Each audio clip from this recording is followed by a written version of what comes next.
Olá, seja bem-vindo, seja bem-vinda à nossa 8ª aula de português do pré-vestibular.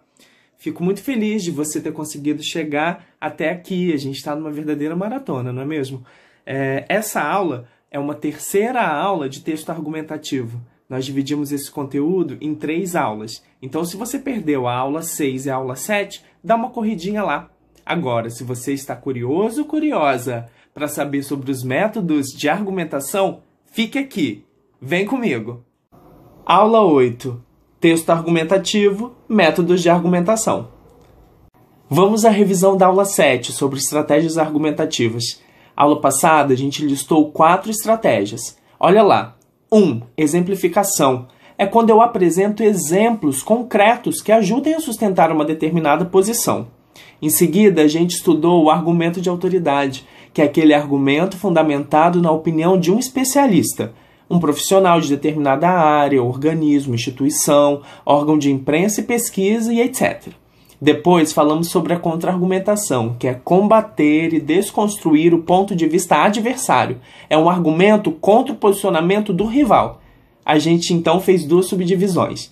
3.1, concessão. Ela é apresentada em 2 etapas. Na primeira, aparento concordância. Eu sempre engasgo nessa palavra. Vamos lá, de novo, galera. Eu aparento concordância com o posicionamento do rival, mas em seguida a tese adversária é combatida e refutada. Na 3.2, redução ao absurdo. Explorar até o limite todas as consequências do argumento rival com o objetivo de demonstrar sua inconsistência. E, por fim, a negação. Negar que se vai defender a posição a favor da qual se pretende argumentar. Vamos começar com a definição do que é método de argumentação.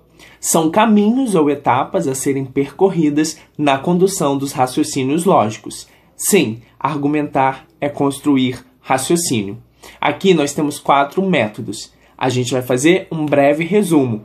Eu vou utilizar para isso, tá, gente? Vou fazer bastante, quase desenhar com as mãos, tá? Porque fica mais fácil da gente entender. Olha lá, indução ou método indutivo. Eu parto do particular para o geral. No método dedutivo ou dedução, é o contrário. Eu parto do geral para o particular. Já na analogia, eu utilizo elementos de domínio conhecido, que é o que eu conheço, para fazer compreender elementos de um domínio desconhecido.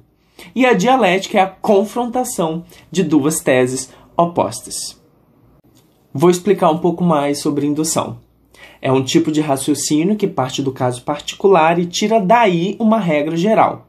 Digamos que alguém, observe pela manhã, a pessoa foi trabalhar, foi estudar, foi passear, não interessa, não vamos fofocar da vida dos outros. Mas digamos que essa pessoa observa que a rua está molhada e conclui que choveu durante a noite. Ela procede por indução, porque ela chega à conclusão que sempre que chove, as ruas ficam molhadas. Então, de um caso particular, ela chega a uma regra geral. Sempre que chove, as ruas ficam molhadas. No caso do método científico, a indução corresponde à segunda etapa do processo. Primeiro eu observo o fato, a rua molhada. Daí eu formulo uma hipótese por indução, por meio de uma generalização que necessita verificação. Depois eu verifico experimentalmente a hipótese para confirmar ou negar essa hipótese. E por fim eu faço a enunciação ou não de uma lei ou teoria geral, uma vez que o experimento confirmou a hipótese, eu posso gerar aí uma regra geral. Já a dedução, ao contrário da indução, é o raciocínio que parte de uma afirmação geral, tida como verdadeira, aplicando-a a um caso particular, como é o caso dos silogismos. Nós temos aqui um exemplo de silogismo, que é um tipo de dedução. Todos os homens são mortais. Tenho aqui uma premissa maior, uma premissa geral. Sócrates é homem. Tem uma premissa menor, particular. Então, eu parto da ideia de que todos os homens, ou seja, de uma ideia geral, e faço uma afirmação sobre um ser humano especificamente, que é o Sócrates. E aí eu chego a uma conclusão particular. Sócrates é mortal. Então, a partir da ideia de que todos os homens são mortais, eu chego à conclusão de que um especificamente é mortal, que é o Sócrates. Não dá pra gente escapar dessa premissa geral e verdadeira. Então, o tipo clássico do silogismo, que é esse exemplo acima, se apoia em 3 frases. A premissa maior, de caráter universal, seguida da premissa menor, de caráter particular, e da conclusão.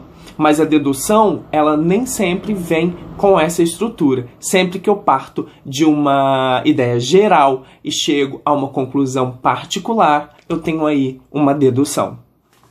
A analogia, por sua vez, faz com que, pela utilização de elementos de um domínio conhecido, possamos chegar a compreender elementos de um domínio desconhecido, servindo assim para ilustrar ou provar alguma coisa. Olha o exemplo. O isolamento social é como criar uma bolha.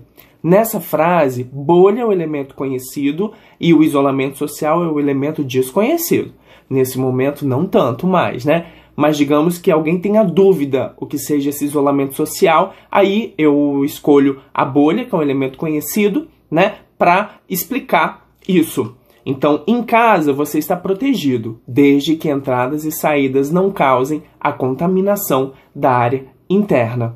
Então, fica claro aqui, para quem não sabe o que é o isolamento social, por essa comparação, por essa analogia, né, com a bolha, eu consigo explicar o caráter dessa fragilidade, dessa proteção, dessa necessidade, né, de controlar a entrada, a saída, né, de forma que não contamine. Então, só estarei protegido se a parte interna não estiver contaminada. O método dialético é um método do movimento, do embate, de colocar em choque 2 pensamentos opostos. Vamos à definição. Dialética. O raciocínio dialético se processa a partir do momento em que a tese oposta contém uma parte da verdade, e por isso o caminho dialético admite o princípio da contradição, ou seja, da confrontação de 2 teses opostas, a tese e a antítese, a tese e a antitese, retirando daí uma nova verdade, que é a síntese. Então, eu tenho 2 ideias contrárias, né, e eu não as descarto, mas eu chego a uma síntese, a uma terceira ideia, né, que advém aí como resultado desse embate. Assim, as etapas de um raciocínio dialético são, né, a primeira etapa, a formulação da própria tese apoiada em argumentos. Então, eu tenho um ponto de vista, a tese fundamentada em argumentos. Depois, a segunda etapa, eu formulo a tese contrária e os argumentos que a justificam. E, por fim, a formulação da síntese, com a conciliação entre os pontos válidos da tese adversa. Vamos ao resumo final. Vamos ver se ficou tudo aí na cabeça, hein? Então, métodos de argumentação são caminhos ou etapas a serem percorridas na condução dos raciocínios lógicos. A gente viu a indução, ou método indutivo, que vai do particular ao geral. Depois, a dedução, ou método dedutivo, que o contrário, vai do geral para o particular. A analogia utiliza elementos de domínio conhecido para fazer compreender elementos de domínio desconhecido. E a dialética é a confrontação de 2 teses opostas. Agora que vocês já são quase especialistas em métodos de argumentação, é hora de praticar. Bora abrir a apostila no capítulo de texto argumentativo e mãos à obra.